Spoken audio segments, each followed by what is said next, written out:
अहम खबर आपको दें कि सुप्रीम कोर्ट के जस्टिस मुजाहिर नकवी ने इस्तीफा दे दिया है। आपको अपडेट कर रहे हैं इस अहम खबर से कि जस्टिस मुजाहिर नकवी ने इस्तीफा दे दिया है। उन्होंने सदर आरिफ अलवी को अपना इस्तीफा भिजवा दिया है। आपको अपडेट कर रहे हैं इस हवाले से कि जस्टिस मुजाहिर नकवी ने इस्तीफा सदर मुमलिकत को भिजवा दिया है। सुप्रीम कोर्ट के जस्टिस मुजाहिर नकवी ने इस्तीफा दे दिया है। जस्टिस मुजाहिर नकवी ने खुद पर आयद इल्जामात की तरदीद कर दी है। आपको अपडेट कर रहे हैं इस अहम और बड़ी खबर से कि जस्टिस मुजाहिर नकवी ने इस्तीफा सदर मुमलिकत को भिजवा दिया है। सुप्रीम कोर्ट के जस्टिस मुजाहिर नकवी ने इस्तीफा दे दिया है। जस्टिस मुजाहिर नकवी ने खुद पर आयद इल्जामात की तरदीद कर दी है। आपको अपडेट कर रहे हैं इस अहम और बड़ी खबर से कि जस्टिस मुजाहिर नकवी ने इस्तीफा दे दिया है। उन्होंने सदर आरिफ अलवी को अपना इस्तीफा भिजवा दिया है। आपको अपडेट कर रहे हैं इस अहम और बड़ी खबर से कि जस्टिस मुजाहिर नकवी ने इस्तीफा सदर मुमलिकत को भिजवा दिया है। सुप्रीम कोर्ट के जस्टिस मुजाहिर नकवी ने इस्तीफा दे दिया है। जस्टिस मुजाहिर नकवी ने खुद पर आयद इल्जामात की तरदीद कर दी है। आपको अपडेट कर रहे हैं इस अहम खबर से कि जस्टिस मुजाहिर नकवी ने इस्तीफा दे दिया है।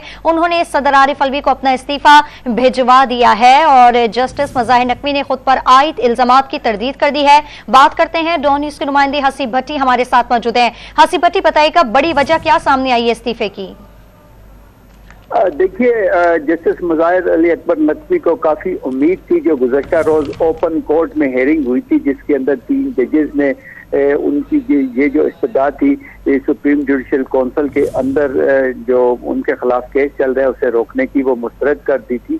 जिसके बाद आज सुबह उन्होंने, क्योंकि 11 जनवरी को दोबारा इस हवाले से इस बात का ओपन ट्रायल होना है, तो उससे पहले इन्होंने अपना जवाब जमा करवाना था। आज सुबह उन्होंने वो अपना शोकाज नोटिस का जवाब भी जमा करवाया और उसके साथ ही उन्होंने सदर मुमलिकत को इस्तीफा भी भिजवा दिया है। जो आज सुबह जवाब उन्होंने जमा करवाया है, उन्होंने अपने ऊपर जो उनके ऊपर इल्जामात आयद किए गए थे उनकी तरदीद की है और उन्होंने कहा है कि जज के खिलाफ मालूमात, सुप्रीम जुडिशल काउंसिल जज के खिलाफ मालूमात ले सकती है, किसी की शिकायत पर कार्रवाई नहीं कर सकती। उन्होंने मजीद अपने जवाब में लिखा है कि सुप्रीम जुडिशल काउंसिल की जानिब से जारी अहकामात रूल्स की तौहीन के मुतरादिफ हैं। रूल्स के मुताबिक कौंसल को मालूमात फराहम करने वाले कार्रवाई में कोई किरदार नहीं होता। जस्टिस मुजाहिर नकवी ने अटार्नी जनरल की बतौर प्रोसिक्यूटर तैनाती पर भी एतराज किया है। अपने आज के जवाब में अपने जवाब में कहना था कि कौंसल में एक शिकायत कुनिंदा पाकिस्तानी बार कौंसल भी है। उसके अलावा उन्होंने कहा कि अटार्नी जनरल शिकायत कुनिंदा पाकिस्तान बार कौंसल के चेयरमैन है। बार कौंसल की शिकायत सियासी और PDM हुकूमत की इमा पर दायर की गई। उन्होंने अपने जवाब में मजीद लिखा कि पाकिस्तान बार की 21 फरवरी को उस वक्त के वज़ीर आज़म शहबाज शरीफ से मुलाकात हुई थी। शहबाज शरीफ से मुलाकात के रोज ही पाकिस्तान बार कौंसल ने शिकायत दायर करने की करारदाद मंजूर की। उन्होंने अपने जवाब में मजीद लिखा है कि शोकास का जवाब जमा करवाने से पहले ही गवाहान को तलब करने का हुक्म खिलाफ कानून है। ये इल्जाम सरासर गलत है कि उन पर कोई भी शख्स बआसानी रजू कर सकता है। गुलाम मोहम्मद डोगर केस खुद अपने सामने मुकर्रर कर ही नहीं सकता था, ये इंतजामी मामला है।